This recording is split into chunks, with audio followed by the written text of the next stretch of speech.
300 জন যদি নিয়ত করে আল্লাহর ঘরে ঝুল হতে দিব না, আল্লাহর ঘরে ভিতর কেন বাইরে তো দাগ লাগতে দিব না, একটু ময়লা লাগতে দিব না, আমি সুন্দর করে ঝেড়ে দিব। আল্লাহর নবী বলছেন ওয়ারাদুলুন কালবুহু মুআল্লাকুন বিল মাসাজিদি ফিল মাসাজিদি, ওই লোক আরশের ছায়াতে থাকবে, রহমতের ছায়াতে থাকবে যার হৃদয়ে মসজিদের মহব্বত আছে। হ্যাঁ, শুনো শুনো ইয়া ইলাহি, শুনো আমার মোনাজাত। জি, তুমি মসজিদেরই ঝাড়ু বারদার করো আমার এ হাত। আজকে সকলে একটা নিয়ত করি, যখনই সময় পাবো মসজিদ পরিষ্কার করব ইনশাআল্লাহ। আর আজ থেকে 5 ওয়াক্তের নামাজ ছাড়বো না ইনশাআল্লাহ। আর সামনে রোজাতে রোজা রাখবো ইনশাআল্লাহ। বাস হয়ে গেল। এইটা তো মসজিদ এটাই চাইছে, মসজিদের দিলটা পড়ে আছে মানে আমাকে মসজিদে সলাত আদায় করতে হবে, মসজিদের জন্য আমার প্রাণ চলে যাবে। জি, 3 নম্বর হলো, 4 নম্বর রাজুলানি তাহাব্বা ফিল্লাহি ইজতামা আলাইহি ওয়া তাফাররাকা আলাইহি। আমার নবী বলছেন তোমার আরশে কোটা লেগে গেছে, রহমতের ছায়াতে তোমার রিজার্ভেশন লেগে গেছে। হাহুতাশ করো না, পস্তাতে হবে না। যদি আল্লাহর জন্যে ভালোবাসা করো আর আল্লাহর জন্যে যদি ছাড়াছাড়ি করো, তবে তুমি রহমতের ছায়াতে জায়গা পাবে। মুশরিক জান্নাতে যাবে, দেখছো আরো উত্তর দেয় না। মুশরিক জান্নাতে যাবে, মাদানী সাহেব চুপ করে আছে, আর এরা বলছে না যাবে না। কে বলে যাবে না? শিরক একটা বিষয় করা যায়, মহব্বতকে ভাগাভাগি করা যায়। আমি আব্বাকে ভালোবাসি, মাকে ভালোবাসি, সন্তানকে ভালোবাসি, বিবিকে ভালোবাসি, আলেম ওলামাকে ভালোবাসি, আল্লাহকেও আমি ভালোবাসি। ভালোবাসা এমন একটা ইবাদত, আল্লাহ কোরআনে বলেছেন হে মুসলমান কুল ইন্নামা আনা কুলিন্নামা আনা বাসারুম মিসলুকুম ইউহা ইলাইয়া আন্নামা ইলাহুকুম ইলাহু ওয়াহিদ ফামান কানা ইয়ারদু লিকা রাব্বিহি, যদি কারো মনের তামান্না থাকে রবের সঙ্গে মোলাকাত করব, ফামান কানা ইয়ারদু লিকা রাব্বি ফালিয়ামাল আমালান সালিহা, সুন্দর আমল করো, ওয়ালা ইউশরিক বি ইবাদাতি, ইবাদতের ভিতরে শিরক করিও না। আমি মালদান করলাম আব্বার নামে, মালদান করলাম মায়ের নামে, মালদান করলাম বোনের নামে, ভাইয়ের নামে, আমি আল্লাহর হস্তে আল্লাহকেও মাল দিয়ে দিলাম। আমি চারিদিকে মহব্বত ভালোবাসা ছড়ানো আছে আমার। অতএব বন্ধুরে, মানুষকে ভালোবাসবো আমি আল্লাহর জন্যে, এবং মানুষের সঙ্গে আমার ছাড়াছাড়ি হবে আল্লাহর জন্যে। আল্লাহর যে দুশ্মন সে আমার দুশ্মন, নবীজির দুশ্মন আমার দুশ্মন, কিন্তু ওই দুশ্মনের সঙ্গে আমার আপোষ থাকবে না। আল্লাহর মহব্বতে আমি মহব্বত করব।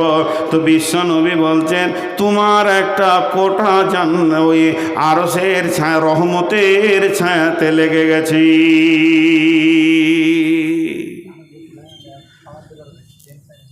বর্তমানে যত ভালোবাসা হয় স্বার্থ লুকানো থাকে। কথাটা বুঝাতে পারলাম? স্বার্থ লুকানো থাকার কারণে ওটা প্রেম বলা যাবে না, ওটার নাম হবে ধান্দাবাজ।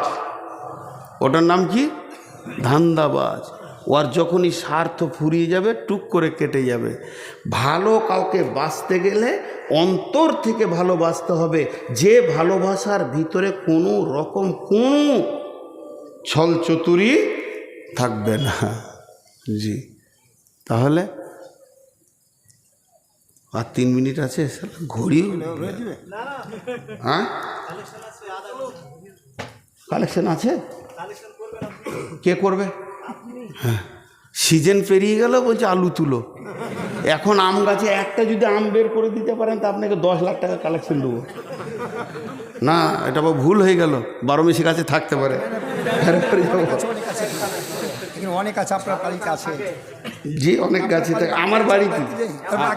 ভাবছে যে আবার মূল বিটবে, তা আবার চাইবে, তাহলে পেঁচিয়ে দিব আপনার জন্য পেছখানে হবে। আল্লাহ রসুলের পরে বলছেন 5 নম্বরে বলছেন ওরাজুলুন দাতুহু ইমরাতুন দাতা মানসিবিন ওয়া জামালিন ফাকালা ইন্নী আখাফুল্লাহ।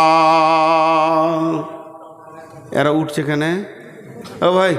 ও ভাই যারা যে কটা যেছেন পয়সা দিয়ে যান, ওই পয়সা দিয়ে যান। আল্লাহ আমাকে কেন মমতাজুল করলে না? ওরই দাম বেশি রয়েছে এখন মার্কেটে। জি দেখেন, আপনাদেরকে একটা খুব তাসাল্লি দেওয়ার বক্তব্য দিচ্ছি আজকে, যে কিয়ামতের মাঠে টেনশন নাই। এই জিনিসটা দিচ্ছি, সব টেনশন মুক্ত হয়ে যাবে।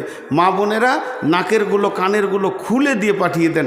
আমি যে তাসাল্লির বক্তব্য আজকে দিচ্ছি, অন্তত খুশি হয়ে আপনাদের বেশি দান করা উচিত।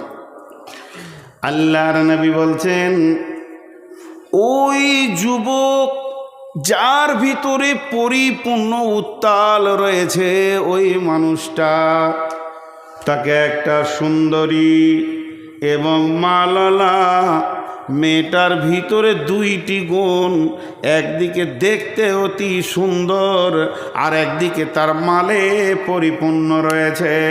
সে কিন্তু তোমাকে হাতছানি দিচ্ছে, এসো এসো। তখন যুবক ওকে উত্তর দিচ্ছে, যুবতী রে, তোমার কাছে সমস্ত মালের স্বাদ আমার জানা আছে, প্রয়োজনও আছে। মধ্যখানে একটা প্রাচীর রয়েছে যেটাকে টপকাতে পারছি না।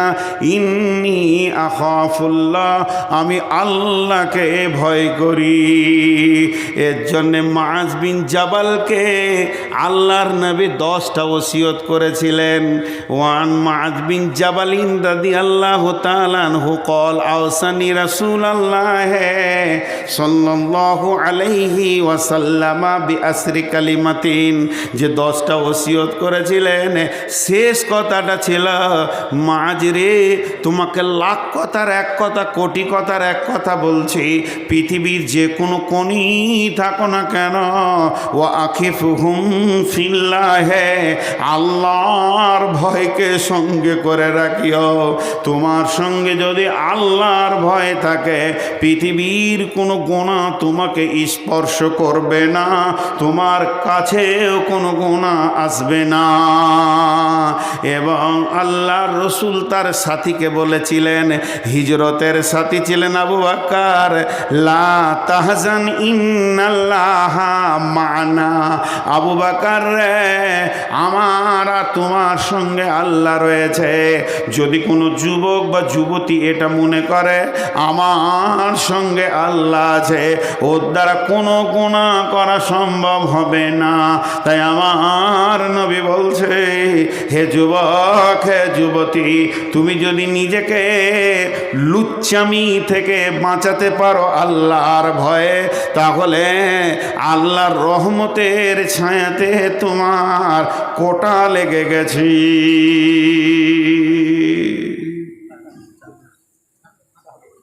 জি, কটা হলো ভুলে গেছি, 5টা হলো। 6 নম্বরে ওরাজুলুন তাসাদ্দাকা বিসাদকাতিন ফাআখফাহা হাত্তা লা তা'লামু সিমালুহু মা তুনফিকু ইয়ামিনুহু। আল্লাহ তাবারাক ওয়া তাআলা রসুল বলছেন, ওই হাত দান করনেওয়ালা, সে ডান হাতে দান করেছে, বাঁ হাতকে তার খবর নাই। ছন্দ করে আদায় করে দান করা যাবে বলেছে আলেম ওলামারা। আমি তো আলেম নই, জাহেল। তো আলেমরা বলছে আদায় করা যাবে, কিন্তু ছন্দটা যেন শরীয়তের বাইরে না হয়। তো ছন্দ করে আদায় করছে, কিন্তু এমন ছন্দ, জরিনা বিবি দিয়ে পাঠিয়েছে 200 টাকা, যদি ওর নামটা বলা না হয়েছে তা আরেকবার বলছে, বলগা আমার নামটা বলে নাই। হ্যাঁ, কিন্তু গোপন দান দেখেন প্রকাশ্যে দান করা যায়, ওটা ক্যান্সেল করা যাবে না। রাসূলুল্লাহ সাল্লাম প্রকাশ্যে নিয়েছেন, কেছো দাও জমা করো, সব প্রকাশ্যে দিয়েছেন। আবার গোপনও দান করা যায়, কিন্তু গোপন দানে তো দান হবে, আবার আরেকটা এক্সট্রা ফেসিলিটি বেনিফিট হবে যে আল্লাহ রহমতের ছায়াতে জায়গা লাগবে। জি, একটা লম্বা হাদিস, আর হাদিস পড়ছি না। লা তাসাদ্দাকনা বিসাদকাতিন ফাখারাজা বিহি বিসাদকাতিহি ফাওয়াজাহা ফি হাদিস সারিকি। এর আগেও আমি বর্ণনা করেছি নবী মুসার জামানায় ঘটনা। বানি ইসরাইলদের একটি লোক নিয়ত করলো আজকে গোপনে দান করব, আমি নবী মুসাকেও বলবো না। এই হাদিসটা ইমাম বুখারী আলাইহি রাহমা বর্ণনা করছেন। বিশ্ব নবী বলেছেন নবী মুসার জামানায় ঘটনা, লোকটা কত এখলাসের সঙ্গে দান করছেন, এমনকি নবীজিকেও সে জানাচ্ছেন না, সেই জামানার নবীও জানছে না। সে গোপনে এক জায়গায় এতটি মালকে, এতটি স্বর্ণ মুদ্রা হোক, রৌপ মুদ্রা হোক, দেরহামকে বেঁধেছে, রাতের আঁধারে ঘুরছে। আজকে রাতে দান করব, এমন লোককে দিব যেন কেউ না জানতে পারে আমি দান করেছি। মোড়ে একজনকে দিয়ে দিল ওর কোলে, এবার দানটা দিয়ে নিজেকে কাপড় ঢাকা নিয়ে লুকিয়ে আঁধারে পালিয়ে গেল। ওই মালটা নিয়ে এবার গয়ে প্রচার, সকালবেলায় যেখানে 5টা লোক ফাসবাহুয়া তাহাদ্দাসুনা তুসুদ্দিকাল্লাইলাতা আলা সারিকে, যেখানেই 5টা লোক সেখানেই আলোচনা হচ্ছে, ওরে কপাল শোন, আজকে রাতে কে গোপনে দান করেছে, করবি কর, এলাকার সেরা চোরকে করেছে। চোরের হাতে মাল পড়ে গেছে। এবার দান কান্নাওয়ালা তো জানছে যে আমি করেছি, তাহলে চোরের হাতে পড়ে গেল, ওর মন আফসোস, বলছে আজকে আর একবার করব। আবার ওই রকম টাকা নিয়ে বের হয়েছে, আজকে বেটা ছেলেকে দিব না, তারা মেয়ে মানুষকে দিয়ে দেবো। আন্ধারে দিয়ে দিয়েছে। ফাসবাহুয়া তাহাদ্দাসুনা তুসুদ্দিকাল্লাইলাতা আলা জানিয়া, সকালবেলা বলছে ওরে সুবহানাল্লাহ, গতকালকে দিয়েছিল চোরকে, আজকে দিয়েছে বেশ্যাকে। দান কর্নালা বলছে কপাল কি হচ্ছে রে, চান্স লাগছে না কেন, এ তো ভেজাল খালি সাইড হয়ে যাচ্ছে। আবার বলছে আচ্ছা দান 3 দান, আজকে একবার দেখি। আবার বের হলো, দেখছে কোনো যুবককে দিব না, যুবতীকে দিব না, থুত্তড়ে বুড়াকে দিয়েছে। সে রাস্তার 3 মোড়ে বসে আছে, খুব খুব করে কাশছে, বলছে এর মতো গরিব আর নয়, তাহলে একেই দিয়ে দিই। ওর কোলে দিয়েছে। ফাসবাহুয়া তাহাদ্দাসুনা তুসুদ্দিকাল্লাইলাতা আলাল গানি, সকালবেলায় কারায় পাড়ায় মোড়ে মোড়ে আলোচনা চলছে, দানের বহর বেড়েছে। প্রথম দিন দিয়েছে চোরকে, দ্বিতীয় দিন দিয়েছে বেশ্যাকে, তৃতীয় দিন দান করেছে এলাকার বড় লোক একমাত্র হাড় কিপটে বকিলকে।